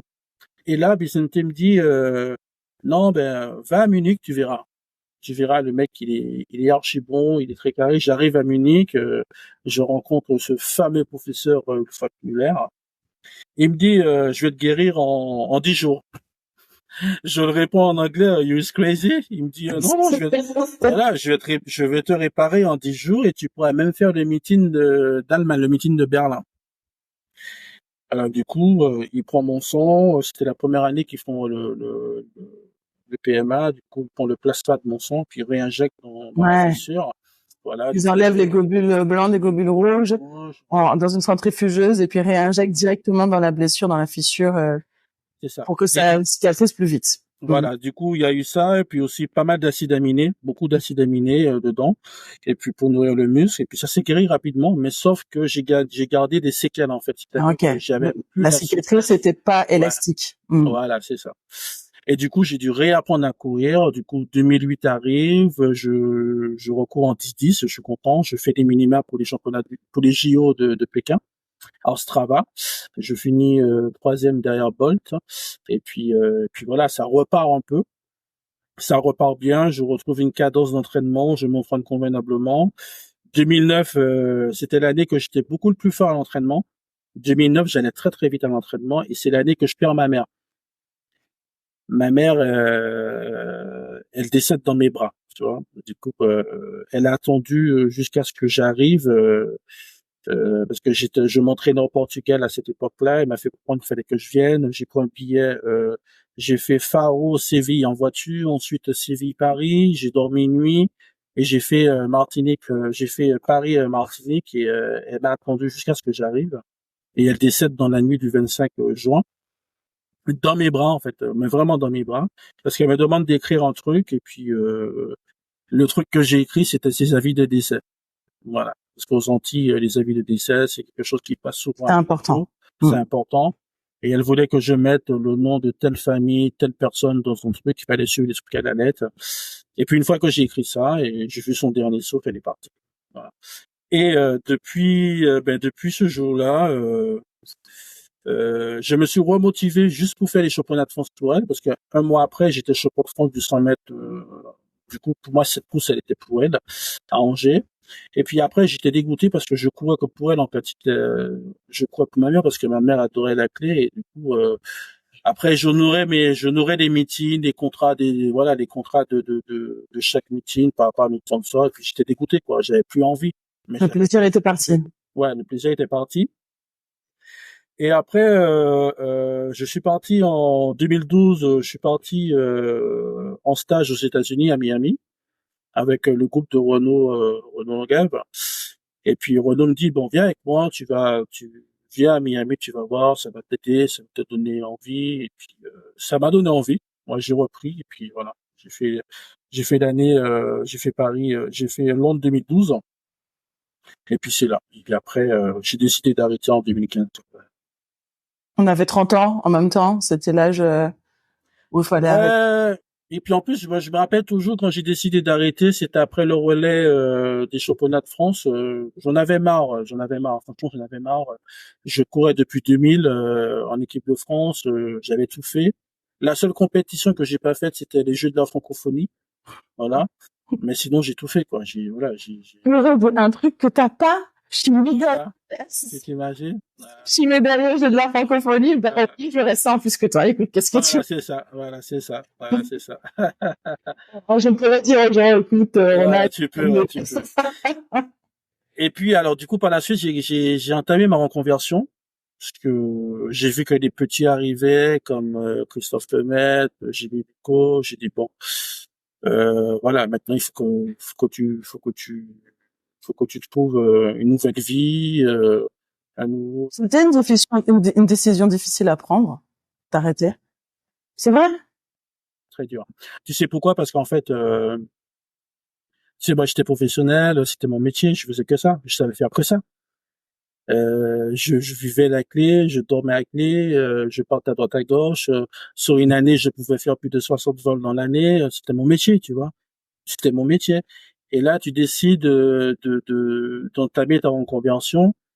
Et là, je me dis, maintenant, il va falloir que je trouve un nouveau challenge, quelque chose que je connaissais rien du tout. Mais vraiment rien. J'ai passé 3 entretiens dans 3 entreprises différentes. La première, c'était Orange pour être business manager, pour vendre des abonnements pour des entreprises. Il m'avait proposé un CDD, j'ai dit bon, on va voir, j'attends toujours. J'ai eu Veolia qui m'a proposé un CDI dans la géolocalisation, d'accord, En gros, la géolocalisation, c'était quoi? C'était de travailler sur la distance des camions, les bus, voilà, donc trouver le meilleur itinéraire pour eux. Et puis le troisième, j'ai passé un entretien chez Alten. Alten, c'est une société de conseil et de prestations, leader mondial dans l'ingénierie. Et puis, je dis, ben voilà le métier il faut que je fasse parce que je connaissais rien du tout dans l'informatique. Mais quand je te dis rien, c'est rien. Je me rappelle toujours de ça quand j'ai passé mon entretien. On m'a dit, oui, tu vas travailler dans les langages Java ou autre. Je dis, mais c'est quoi Java? Moi, dans ma tête, c'était du Java en Indonésie, tu vois. Voilà, je connaissais rien du tout, tu vois. Et là, je me suis dit, ben, mais voilà le nouveau challenge. Le président, à l'époque, a dit, bon, ben, on vous veut. On va vous apprendre le métier. On vous fait rentrer en tant qu'ingénieur d'affaires. Je dis, je peux faire commencer plus bas en tant que chargé de recrutement. Et c'est là que j'ai appris tous les métiers. J'ai appris vraiment qu'est-ce que c'est un ingénieur réseau. J'ai appris comment faire un entretien, comment vendre un profil, comment vendre les compétences humaines, comment manager. Et après, je suis monté en échelon petit à petit. Voilà, je suis passé de chargé de recrutement à ingénieur d'affaires, puis responsable d'agence, après directeur d'agence, et là maintenant, je suis directeur des opérations. Tu vois. Et c'est là que je me dis que un athlète de haut niveau ou un sportif professionnel qui entame sa reconversion, s'il se challenge, il peut tout faire, il peut tout apprendre. Parce que là, le métier que je fais là, c'est un métier de bac+5, j'ai pas de bac+5. Et je recrutais des ingénieurs qui sortaient des grandes écoles, tu vois, école Supélec, ce genre de choses, tu vois. Mais je me suis donné cette discipline de faire attention à mon image, de, de, de faire 2 fois plus pour prouver qu'ils m'ont pas pris parce que j'étais un ancien sportif, tu vois. Alors du coup, c'est pour ça que moi j'ai toujours donné cette voiture en fait. Par exemple, quand je rencontre un client, je connais très bien mon métier. Quand je rencontre un candidat en entretien, un développeur Java J2E ou un chef de projet MOA ou autre, je connais très bien leur parcours parce que je veux pas que demain ils vont dire sur un forum, ouais, j'ai été reçu par Ronald Pogno, certes il est champion olympique, mais il connaît rien dans son métier, tu vois. Alors du coup, moi je me suis donné cette voiture en fait de faire attention à mon métier, d'être un bosseur, de bosser. Et du coup, c'est ça qui m'a vraiment permis de monter en échelon et que la clé m'a apporté, parce que je dis que la clé m'a changé, la clé m'a transformé. Là, que je suis devenu maintenant, c'est grâce à cette droiture que j'ai eue durant des entraînements, durant des séances qui sont très dures, des séances de lactique. Voilà, quand on faisait des côtes sous l'appui à Vincennes ou autre, ben, cette même rigueur que je mettais là, ben, je le mets dans mon travail actuellement. C'était dur de repartir à zéro, d'accepter de rien connaître, d'accepter d'être le petit con de service, quoi. Parce que quand on arrive quelque part, on connaît rien, hein, de rien. Non, mais je te jure, c'était ça. En fait, le plus difficile, c'était de revenir au même niveau que quelqu'un de lambda. C'est-à-dire, tu partais de tellement loin qu'il fallait juste revenir au mec classique. C'était déjà c'est ça. Ouais, c'était déjà un challenge parce que tu t'imagines, voilà, le Ronald qui mange avec Monseigneur, le Ronald qui va souvent à l'Élysée faire des déjeuners avec le Premier ministre ou le président de la République, ce genre de choses, ou bien qui va rencontrer des gens qui sont très connus, des stars, des acteurs ou autres. Et là, de redescendre sur terre, d'être un simple salarié, ça a été très dur. Parce que là, c'est qu'on balaye son passé et on renaît, en fait, de nouveau, en fait. Et c'est pour ça que, à l'heure actuelle, quand je discute avec les sportifs qui sont en reconversion, je leur dis toujours que la partie qui va être la plus dure, c'est de redescendre sur terre, en fait. Je fais exprès d'employer ce terme de redescendre sur terre parce que d'être un salarié comme lambda, quoi, tu vois, de gagner 2005 euros brut ou 2000 euros brut comme quelqu'un de lambda, parce que il y en a qui n'ont pas connu ça avant, tu vois, et ça c'était très dur. Ce qui est aussi de dur finalement non, on va parler de quelque chose de dur. Est-ce que tu as accompli tous tes rêves de sportif de haut niveau? De sportif de haut niveau déjà. Sportif de haut niveau. Ou est-ce que tu es encore allé plus loin que tout ce que tu imaginais? Non, pas. En fait, moi, je suis content de ma carrière. Bon, il y a peut-être des choses que j'aurais peut-être pas fait avant voilà. Mais moi, je suis content de ma carrière parce que j'étais fan de Lee Ford Christie. Je l'ai rencontré. Il m'a félicité pour mes courses. Quoi d'autre? J'ai rencontré des grands noms. J'ai pu courir avec Michael Johnson, avec Arthur Boldon, Maurice Green. Voilà, j'ai Usain Bolt. Parle-moi Bolt d'Usain aussi. Bolt. T'as connu Usain Bolt? Je veux dire, la nouvelle génération Ouais. va pas forcément la connaître. Mm, Comment il est? Moi, je l'ai croisé rapidement, mais on n'a pas discuté, parce que j'imagine que tu étais plus proche de lui que moi. mm. Comment vous aviez échangé des mots? Comment il est? Il est plus cool? Il est moins cool? Il est accessible? Bon. Moi, quand je l'ai Après, connu, il avait un garde du corps, plutôt, tu vois. ouais. Non, non. En fait, Bolt, c'est quelqu'un Usain, c'est quelqu'un qui est très simple. En fait, il a une image qui montre, qui fait sa petite prairie et puis au départ, qui fait ses trucs. Mais en interne, dans l'achat d'échauffement, c'est quelqu'un qui est très rigoureux. Hein. Je me rappelle le meeting qu'on avait fait ensemble en Strava. J'analysais, les gens disent ouais il s'échauffe pendant 30 minutes et après il met ses pointes, il fait court. Non, le gars il s'échauffe 30 minutes, mais il a un kiné qui va le masser, qui va faire des étirements, qui va pouvoir tout faire quoi. Il est très pointilleux quoi. Parce que le sprinter, nous sommes des gens qui sont très pointueux, qui est très précis. C'est-à-dire que je sais où je dois poser mon pied, où je dois courir, le nombre de Des foulis, Formule 1. voilà, des Formule 1, quoi. Et lui, il avait cette voiture, tu vois. Et je me rappelle quand il s'amuse. Je me rappelle, j'avais fait une soirée avec lui, c'était après un meeting, le gars, il s'amuse, il va faire DJ, il s'amuse, voilà, c'est ça. Mais c'est ça, c'est un bon vivant. Mais pour moi, c'est vrai, si je devais comparer avec les Américains qui voulaient vraiment faire le bad boy à l'époque des Maurice Green et autres, voilà, c'est deux personnages différents. Qu'est-ce qu'il en reste de ta carrière? Chez toi, en toi, les médailles sont exposées, ou Ronald Pognon, le sprinter, c'est du passé, c'est enterré, c'est oublié? Euh, je peux pas l'oublier parce que ça fait partie de moi. Même si j'ai tout fait pour l'oublier, hein, parce que quand je me suis consacré à mon métier, j'ai fait exprès de ne plus aller sur les stades, de me concentrer vraiment sur mon travail. Mais la clé toujours appelle au galop. Du coup, maintenant, je reviens un peu dans la clé, mais que pour les enfants, tu vois. Je vais faire des stages avec les gamins. Je vais rencontrer des enfants, des écoliers dans des écoles. Voilà, ce genre de choses, tu vois. Parce qu'en fait, les enfants ne mentent pas dans leur regard, tu vois, ça ne ment pas quand tu discutes, quand tu échanges avec eux. Voilà. Et du coup, moi, je peux faire plus accompagner les jeunes. Souvent, j'ai pas mal de sprinteurs qui m'appellent, qui me demandent de les accompagner sur la technique. Je vais le faire volontiers. Je vais leur donner deux, trois conseils. Mais j'ai pas la patience d'entraîner. Je peux donner des conseils, mais voilà.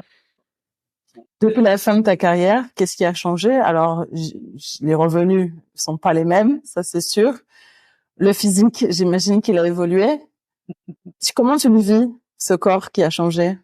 Ben tu sais, alors déjà, je m'étais déjà préparé à ça parce que quand t'habitues à ton corps d'effort, du coup ton corps Et puis tu avais vu, hein, les quoi. 10 kilos que tu avais pris en l'espace de quelques mois. Ouais, Tu te ouais, doutais que ça arriverait, oui. ouais, c'est clair, ouais, c'est clair, je m'en doutais que ça arriverait, mais je ne pensais pas. Et c'est quand ils sont en discutant avec des anciens, quand tu vois Maurice Green qui a pris du poids, quand tu vois voilà, t'en as plein d'autres aussi qui ont pris du poids. Moi, j'ai pris du poids, voilà, c'est normal parce que ça fait partie du deuil en fait. On peut pas expliquer, mais ça fait partie du deuil. Voilà, moi j'ai compris ça comme ça fait C'est une partie façon du deuil. d'enterrer. Ouais, c'est une façon d'enterrer. Là, maintenant, là, je suis à 92 kilos. Voilà, je le porte bien. Je Là, sais je plus comment reprends un peu. tu mesures quoi, 85, je crois? Je sais plus. 85, ouais, Ok. 85 kilos, pas de forme. Voilà, après, moi, je suis content de ma vie actuelle parce que la même détermination que je pouvais mettre dans la clé, j'arrive à le mettre dans mon travail. Et puis, voilà, je gagne très bien ma vie. Voilà, j'ai un très bon salaire. Bon, je dirais pas le chiffre, mais j'ai un très très bon C'est pas salaire. très important. Voilà, c'est pas très important, mais je gagne très bien ma vie. Je retrouve un peu le salaire que j'avais que j'étais athlète. Alors, du coup, Ah, tu retrouves le salaire que tu avais quand tu étais athlète? Ah oui, tu dois très bien. T'as vu, parce que tu nous as parlé d'Adidas qui avait multiplié les chiffres à un moment donné. Si on en est Ouais, là. mais après, voilà, mais après, c'est du travail, tu vois, parce que là, le métier que je fais actuellement, c'est du boulot, c'est du travail. Voilà, je suis directeur je suis directeur des opérations du USN, je mets en place la stratégie commerciale, la croissance, voilà, t'as plein de choses. C'est pour ça que je t'ai dit que un athlète, quand il décide de travailler, quand il décide vraiment de faire des choses, il peut vraiment s'élever, il peut vraiment s'élever, mutuellement, quoi. Vu le discours que tu portes, je vais me faire avocate des athlètes qui arrêtent. Ils peuvent t'envoyer un CV, ces athlètes-là, ou pas? Bien sûr, mais j'en reçois tous les jours, j'en reçois souvent. J'ai plein Ok. d'athlètes qui recherchent du boulot et euh, j'ai même eu, il y a même pas une demi-heure, j'étais en train de discuter avec un ami qu'on a en commun qui est Ronny Turiaf. Ah, ok. Tu as dit à Ronnie, bah, il vient de m'envoyer un message. Tiens. Tu vois, Ouais. tu vois, et là, et la discussion que j'ai avec Ronny, c'est qu'on discutait sur la reconversion des athlètes.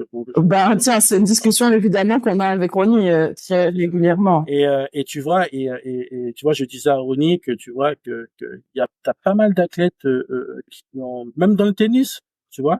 J'ai eu un tennisman qui a très bien gagné sa vie dans le tennis, qui m'appelle, qui me dit voilà, j'ai envie de me reconvertir, je sais pas dans quoi, qu'est-ce qu'il faut faire, voilà, qu'est-ce qu'il faut mettre en place. Même ma fédération n'arrive pas à m'accompagner, et voilà. Du coup, je lui dis, ben, fais un bilan de compétences, vois ce que tu veux, voilà, ce genre de choses. Tu vois, t'as plein de trucs. Et moi, dans mon optique, ce serait plus de monter un truc à côté pour aider les sportifs, parce que il y a beaucoup d'entreprises qui recherchent des profils sportifs. Parce que nous, on est challenger, on n'a pas peur du stress, on fédère bien les équipes, voilà, tout se passe bien. Ok, donc n'hésitez pas à envoyer un message sur les réseaux sociaux, on te contacte pour t'envoyer un CV, on te contacte Ouais, sur Instagram, on te demande ton adresse mail professionnelle pour t'envoyer des ouais, références. voilà, ouais, après sur LinkedIn, ça va très vite, hein. Sur LinkedIn, allez, Ouais, sur LinkedIn, vous avez entendu, chez un sportif, si vous voulez postuler chez qui, rappelle-nous le nom de ta boîte. non, après, c'est vrai que ma boîte, c'est Next System, mais on fait que de l'informatique, mais après, par rapport à mes connaissances, par rapport, Tu vas redispatcher ou tu vas... Bon, très bien. Comment tu es perçu qu'est-ce qu'il en reste du Ronald de Pognon sportif maintenant dans la rue, dans la vie? Comment t'es perçu par les gens aujourd'hui? ben, tu sais, dernièrement, j'ai quelqu'un qui m'a dit parce qu'en fait, qu'il a vu mon nom, il ne m'avait pas reconnu parce que j'ai laissé un peu pousser ma barbe. Il me dit, mais vous n'êtes pas le sprinter? J'ai dit, ben oui, c'est moi. Il m'a dit, non, je suis fan de vous, je vous ai regardé à la télé et tout, voilà, je suis content d'échanger avec vous parce que là, c'était dans le domaine professionnel, tu vois. Et cette personne-là, c'est un DSI, c'est une directrice des systèmes d'information. C'est-à-dire que le niveau de la personne, avec qui j'ai échangé avec cette personne était tout contente de voir que j'avais fait une belle reconversion et que je suis resté archi ouvert, archi simple. Et pourtant, c'est pas là pour du business, hein. C'est-à-dire que je devais positionner quelques consultants chez cette personne-là, chez son client. Et du coup, on a plus parlé de David avant, quand elle me regardait à la télé, elle m'a sorti mes courses, mes chronos. C'était marrant, quoi. Tu vois, ouais. Ouais. Il y a une dame aussi qui m'avait appelé pour me vendre un truc, et puis elle s'est souvenue de mon nom et elle m'a sorti aussi des perfs et des signes. J'étais choquée. Voilà. Ça, ouais. Au début, je pensais qu'elle mentait, pour être très honnête. Je dis oui, bon, elle me raconte du mytho. Et quand elle a commencé à me dire des noms, des trucs, je me suis dit, ah, ok, il y a vraiment eu des gens, si, à mon échelle, il y a eu des gens fans de moi, donc j'imagine que toi, ça devait être fou, quoi. Ben, en fait, le truc qui m'a plus marqué, c'était, j'avais gagné un meeting, le meeting de Lille sur 100 mètres, et j'avais donné la médaille à un petit garçon. Et ce fameux petit garçon-là, il m'a recontacté sur LinkedIn. Il m'a dit, voilà, je me présente. Je suis le petit garçon que vous m'avez offert une médaille et maintenant je suis directeur de telle boîte. Je fais ça, ça, ça, ça. Si vous voulez, on peut travailler ensemble. C'est fou, hein. Voilà, C'est fou d'avoir marqué des gens, des fous d'avoir marqué une vie. Comme ça. Moi, une année en jeu, j'avais donné le dossard à une dame, une petite fille ou une dame, je sais plus. Et pour moi, j'avais donné un dossard comme j'en avais donné d'autres.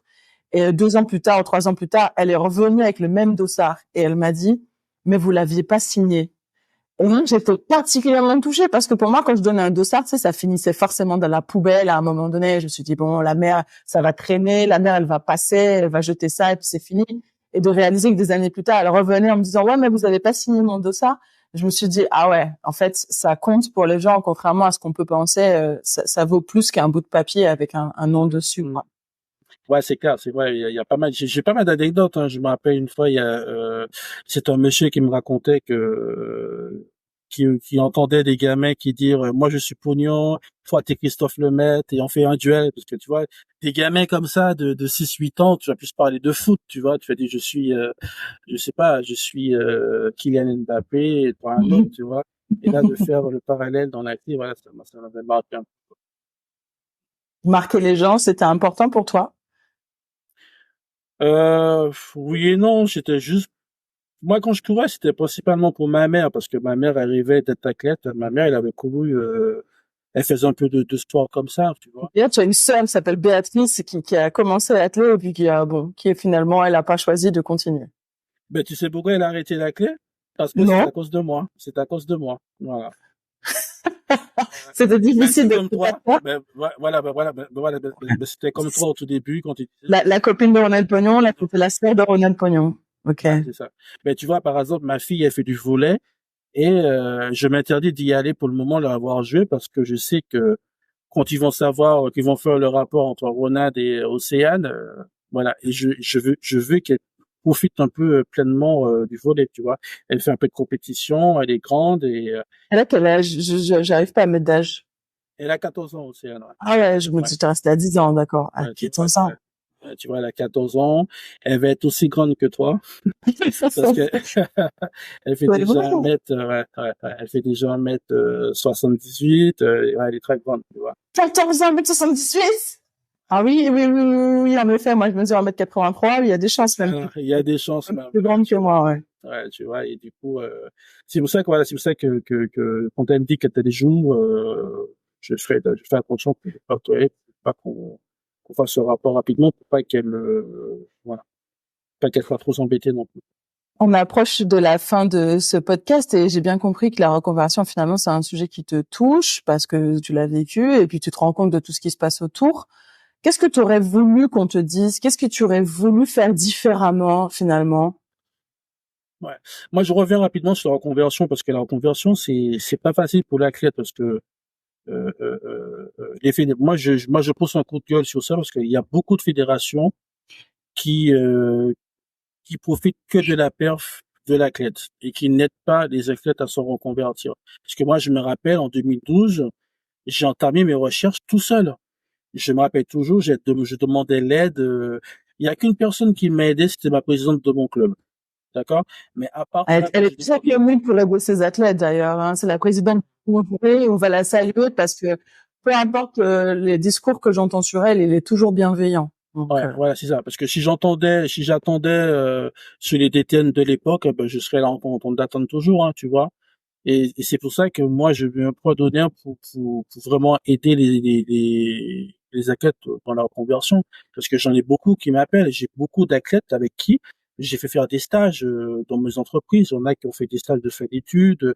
Il y a, je peux citer, bon, je vais citer un. Aurel Manga, il a fait son stage tout en étant membre d'équipe de France. Il a fait son stage chez Alten, tu vois. Voilà. Ça, je suis content. Il a fait son stage d'ingénieur. Et maintenant, il est ingénieur. Et voilà, ça fait plaisir. on fait de gros bisous, Aurel Manga. On fait des bisous à David Manga aussi, son grand frère qui est de notre génération. C'est clair, voilà. C'est pour ça que moi, je dis que la reconversion, c'est, pour moi, il faut que les fédérations accompagnent beaucoup les acteurs sur la reconversion. Parce que il n'y a pas que les mairies qui vont donner du boulot à des athlètes ou bien la gendarmerie ou bien la police ou la RATP. Non, il y a beaucoup d'entreprises qui recherchent voilà des futurs leaders et il y en a dans le sport. Il y en a beaucoup dans le sport. Je peux t'en citer. T'as plein d'athlètes qui ont eu de belles reconversions. Romain Ménil, il travaille, il est directeur chez Orange. Voilà, il y en a plein qui ont eu une belle reconversion comme la mienne, quoi. Et ça, Au-delà de la reconversion, et tu sais que c'est mon cheval de bataille, il y a la reconversion professionnelle qui est importante et c'est indéniable, hein. ouais. En l'occurrence, moi, je le dis tout le temps que ma reconversion professionnelle s'est très bien passée. Tu fais partie de ceux qui l'ont vu évoluer rapidement et changer. J'ai twisté de vie très vite. Pour autant, j'ai une difficulté à une reconversion identitaire, à une reconversion personnelle. Est-ce que toi, ça a été la même chose pour toi? Parce que j'ai l'impression que tu as voulu l'étouffer, quoi, ce truc. Eh ben oui, parce que tu sais pourquoi je te dis pourquoi j'ai voulu l'étouffer, parce qu'en fait, tu sais, si tu restes sur les petits détails que avant les partenariats t'invitaient, par exemple sur un championnat, sur un meeting, ils t'invitent plus, voilà, voilà, tu passes de la personne la plus visible, et au moment où tu décides d'arrêter, t'as plus personne, t'as plus rien. C'est-à-dire, t'as personne qui t'appelle, qui va prendre tes nouvelles et autres. Mais qu'est-ce que moi j'ai fait? Ben, je me suis donné les moyens. Je me suis mis à fond dans ma reconversion, tu vois. Et c'est ça, parce que tu sais, c'est dur. Tu t'es noyé, en fait. Ben oui, c'est dur. Parce que tu t'imagines, t'as l'habitude d'aller, je sais pas, je prends un exemple, t'as l'habitude de souvent d'aller à Roland-Garros, on t'invite, viens, voilà, et là, du jour au lendemain, t'as plus d'invitation pour Roland-Garros, t'as plus ça. Et c'est après que ça commence à revenir, tu vois, parce que t'as fait sur un autre biais, parce que t'as fait sur autre chose. Mais, tu prends vraiment un vrai coup de massue, tu vois. Et c'est très dur, hein, parce que t'as l'habitude de te montrer. Moi, c'était pas trop mon truc, les dîners, le truc que je le faisais parce qu'il fallait le faire pour les sponsors. C'est pas trop mon mood, mais quand tu réfléchis, tu dis ah tiens, souvent je t'ai invité là, souvent je t'ai invité ici, tu vois. L'année dernière, je reviens voir un meeting et là tu regardes, tu vois les gens sont distants, tu dis ah ouais quand même, tu vois. Tu vois que les gens avec qui tu discutais, avec qui machin, et tu vois qu'il y a une grande distance, tu vois. Et ça, tu dis ah, parce que les gens surfaient pendant ta période de sport et puis une fois que tu as arrêté, eh ben voilà, tu vois. Et c'est maintenant, tu vois, et maintenant par rapport à mon travail que je suis monté rapidement en échelon, que je fais pas mal de choses et que tu sens t'as des gens qui t'appellent. Oh salut, ça va? J'ai vu que t'as fait ci, j'ai vu un reportage sur toi. Ah ben félicitations, c'est super, tu vois. Tu dis ok merci, mais tu balayes, tu vois. Tu balayes. Bah oui, t'es obligé de balayer, quoi. Ouais. Paris 2024, c'est dans quelques mois maintenant. Mhm. T'es sollicité, on t'a appelé pour faire des trucs. Ouais. En fait, je suis sollicité pour Paris 2024, mais en fait, je sais pas si je suis le seul à crête, mais à dire que c'est la fin des jeux que moi j'ai connu, tu vois. Parce que moi j'ai connu des jeux qui étaient ouverts à tout le monde, qui étaient publicités, que c'était des jeux de je crois Populaire. populaires et autres. Et là je vois que voilà, c'est que des jeux sélectifs, des jeux d'entreprise, des jeux que les gens de cadre ils vont être sur place. Des gens qui ont les moyens aussi, hein. Voilà, c'est ça. Ben oui, c'est ça. Et moi je suis invité le 3 août. J'ai même pas envie d'y aller, tu vois, parce que je vois que ça pue. La saveur est la même. Voilà, ouais, c'est clair. Tu vois, la symbolique des jeux que moi j'ai connus à Athènes, mes premiers jeux, ensuite Pékin et Londres. J'ai vu que c'est plus pareil. Non, là c'est vraiment du business. Ce sont des jeux de business et non, ça m'écœure un peu parce que de voir voilà tout ton business derrière, tu vois une billetterie à plus de 500 € pour regarder la clé, mais non c'est pas possible quoi. La clé c'est un sport amateur, c'est l'un des premiers sports que tout le monde pratique, vendre des billets à ce prix-là, mais non c'est pas possible. Non, non. On a vu sur les réseaux que certains annonçaient qu'ils allaient porter la torche olympique. Mhm. Tu n'as pas été sollicité sur le sujet? Si j'ai été sollicité à 2 reprises. Mais j'ai préféré laisser non j'ai préféré laisser ouais j'ai préféré laisser ma place À d'autres. à d'autres personnes parce que je vois d'un côté il y a des athlètes qui se battent porter pour se montrer et ça non c'est pas mon truc parce que tu vois voilà, c'est l'avantage que j'ai maintenant de choisir ou ne pas choisir des trucs que j'ai envie de faire, tu vois. Et tandis qu'avant, j'aurais pu, comme j'étais dans la crise, j'aurais pu le faire, tu vois. Pour faire Mais plaisir. pour faire plaisir. Maintenant, je choisis. Tu vois, je peux faire, pour te donner un exemple, la flamme va passer à Thionville. On m'avait demandé de courir, j'ai refusé, mais j'ai préféré rencontrer des écoliers à Thionville, tu vois, des classes de CM2, de participer à un colloque avec eux. Et voilà, je peux faire ça que de te montrer avec une flamme, faisant des photos, mettre sur Instagram, ce genre de choses. Non, non, c'est pas moi ça. Non. On sent le cœur de papa là qui parle et qui pense à la nouvelle génération. Justement, puisqu'on parle de nouvelle génération, certains vont arrêter après les Jeux, certains vont arrêter avant les Jeux, parce qu'il y aura les malheureux qui ne seront pas sélectionnés. C'est la dure loi du sport, hein, on n'en veut à personne, mais c'est comme ça. Qu'est-ce que tu voudrais leur dire à ces gens-là? Franchement, de ne pas faire parce que c'est vrai que les fédérations vont leur dire perf, perf, perf, perf, mais ils ne pensent jamais à la reconversion. Moi, franchement, le conseil que je leur dirais de faire, c'est de toujours de penser à la reconversion, toujours anticiper. Bon, comme je dis à mes collaborateurs, à mes business partners, à mes PM, être agile, toujours avoir un plan B, d'accord? Ne pas arrêter un truc sans avoir quelque Un chose backup. d'autre à côté, un backup, tu vois. Et souvent, je prends l'exemple de la clé, il y a que la clé que je connais. Quand on voit des athlètes à un niveau national et qui ont arrêté leur parcours scolaire et qui n'ont rien, tu vois, derrière qui font des demandes de sponsoring sur Letchi, sur autre pour pouvoir s'entraîner, tu vois. Rien que déjà ça, dès que quelqu'un qui est factuel, dès qu'il voit ça, ils disent il y a un truc qui va pas avec la Fédération française d'athlétisme, tu vois. Parce que t'as trop d'athlètes qui font demande de sponsoring pour pouvoir te permettre de faire de faire des stages, de payer des stages et ensuite peut-être de se sélectionner pour les JO. Pour moi, non, moi c'est un truc qu'il faut mettre en place. C'est de les accompagner, de les aider, quoi, d'ouvrir un peu le champ sur les aides, notamment pour les athlètes. Et en plus, on est chez soi. On est chez soi. On est à la maison, c'est On est à vrai. la maison. Comment un sprinter qui fait moins de 10 secondes, voilà, demande qu'on l'aide. Pour moi, c'est du n'importe quoi. C'est Ça devait pas inadmissible. se faire. C'est inadmissible. Ça devait pas se faire. Ça devait pas se faire. Et c'est là qu'on voit. Je vais rentrer les pieds dans le plat. C'est là qu'on voit que nous avons des dirigeants ou des gens qui travaillent qui sont incapables. Ce sont des incapables. Je suis désolé de le dire, mais voilà, ce sont des incapables.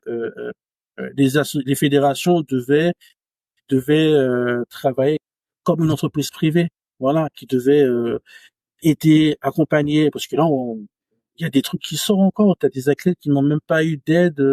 Ils ont pris, non, mais c'est du n'importe quoi. C'est vraiment du n'importe quoi. C'est vraiment... Je sens la révolte là quand tu parles de ça et Non, je... non, parce que pourquoi je te dis ça, que je suis passé par là. Quand j'ai entamé ma reconversion, j'ai fait moins de 10 secondes, j'ai des champions d'Europe, j'ai plein de médailles, et personne ne m'a aidé à ma reconversion. Tu t'imagines? Alors si tu ne peux pas aider, imagine les Ouais, autres. 6 mois, voilà, 6 mois, on n'a pas aidé. Imagine celui qui est le niveau national, tu vois. Et voilà, tu en as qui pleurent. J'en ai reçu. Voilà, j'ai des mails d'athlètes qui ont le niveau national, qui ont participé à des sélections. Tu en as qui me disent, ben oui, ben pour m'entraîner, je suis obligé de faire nounou, je suis obligé de travailler à mi-temps au McDo. Et même, non, c'est pas normal, tu vois. Et il y a plein d'entreprises qui peuvent aider les gens, qui peuvent aider les athlètes de niveau national. Même chez moi, par exemple, dans mon entreprise, là, on va sponsoriser des athlètes. Voilà, mais on peut. Et je trouve que c'est dommage qu'une fédération puisse faire, ne pas accompagner les gens. Tu vois. Et puis en plus, Pour terminer, même bien avant, tu vois, t'as des athlètes seniors qui ont porté les couleurs dans les années 2000, 98, 2000 et qui sont sans rien maintenant, tu vois. C'est dommage, quoi. Tu vois. en effet, C'est dommage. c'est dommage et on leur souhaite de trouver des solutions. On leur souhaite d'envoyer des mails à Ronald Pognon. Maintenant. Non, mais après, je suis pas le Messi non plus. Ouais, tu vois, non, mais tu vois, après, je suis pas le Messi non plus, mais c'est Bien juste, sûr que non. voilà, Une qu'il y a des réalité. choses, voilà, c'est la réalité, voilà. Je peux en citer une dizaine d'entreprises qui vont chercher des athlètes, toi. Parce ils veulent avoir une image. Je pense que c'est des dizaines. Regarde, Bilal Yotis, elle a une très belle reconversion. Elle a été d'ailleurs récompensée pour la meilleure reconversion dernièrement. Ben oui, tu vois. C'est dommage, c'est vraiment dommage. C'est vraiment dommage, en effet. Pour revenir à toi, avant de se quitter, j'ai compris que l'homme n'avait pas encore accompli tous ses rêves. Non. Donc, qu'est-ce qu'on peut te souhaiter maintenant? Ben déjà la santé. C'est la santé qui est plus essentielle. Et puis, j'ai un dernier rêve que j'aimerais faire, c'est un resto. Mais qui sait, voilà. Ce sera mon dernier rêve, ouais. Parce que j'adore la cuisine. Non, on va l'appeler comment on va l'appeler, ce resto? Il y a tellement de jeux de mots qu'on peut faire. Une famille, mais on va pas le faire. Oui, non, pas du tout. Mais en plus, le seul nom que je donnerais, ce sera le petit nom de ma mère. Voilà. Ok. Voilà. Donc, je l'ai déjà, voilà, j'ai déjà acté. Et puis, voilà, c'est mon kiff, mon rêve, ce serait ça, c'est de monter un petit resto, de 10 tables, pas plus, que je vais cuisiner et tout. Et voilà, tu vois. Parce que je suis passionné par la cuisine, je fais du stylisme culinaire, j'adore ça et ça me détend, tu vois. Et je me disais ouais, pourquoi pas créer un petit truc. Attention, hein, tu vas nous donner envie, on va finir par décider de venir manger chez toi et tu vas nous plaisir, grand plaisir. Mais comme dis-nous, c'est tous les auditeurs, c'est de la bonne tête. Venez. Voilà. Si. On va encore faire deux devant pour d'autres raisons, tu vois. C'est clair. Ah ben, si tu veux, ben, je peux faire une annonce s'il y a des investisseurs qui veulent parvenir sur ce projet-là, venez. Écoutez, ouais, le message est passé. Si vous voulez investir dans le futur restaurant de Pognon, voilà, il faut le contacter. L'idée est déjà lancée, donc c'est plutôt cool. J'en profite. Ouais, c'est clair, mais tu sais, blague à part, c'est juste parce qu'en fait, c'est juste pour booker en fait la boucle en fait, parce que quand je partais dans des meetings et différents meetings, je m'intéressais beaucoup aux recettes de chaque pays, tu vois. Et l'idée, c'est de finir, je vais dire ma dernière partie de vie avec un petit resto, avec toutes les recettes que j'ai pu visiter de chaque pays, tu vois. J'ai envie que tu t'engages devant tout le monde à ce que j'ai un abonnement à vie dans ce resto. Ok, bon, vous avez tous entendu un abonnement à vie dans ce futur resto. Maintenant, tu as plutôt intérêt à le monter, ce resto. Ouais, c'est prévu. Ronald, merci beaucoup d'avoir pris le temps de répondre à mes questions. Il est tard, t'es resté au boulot répondre donc à cette interview. Je t'avais demandé si j'avais carte blanche. Tu m'avais autorisé à avoir carte blanche. Je crois que tu n'étais pas très serein sur la carte blanche quand même. Ouais. Je n'ai pas tout dit. J'ai dit une partie quand même. J'ai été relativement honnête, je pense. Tu l'as été aussi. Donc, merci beaucoup pour ça. Je tiens quand même à dédicacer ce podcast à ta maman et à ton frère Ludovic qui tous les deux auraient écouté, j'en suis persuadée, cet épisode. Donc, je leur fais de gros bisous. Gros bisous à Béatrice et à ton père qui vivent tous les deux en Martinique. Voilà. Je te fais des gros bisous et puis merci à vous, chers auditeurs. J'espère que vous avez passé un grand et bon moment. Vous l'avez compris, hein, qu'il y a des différentes problématiques qui sont abordées dans ce podcast, non seulement la partie professionnelle, mais également la partie psy, la partie bien-être.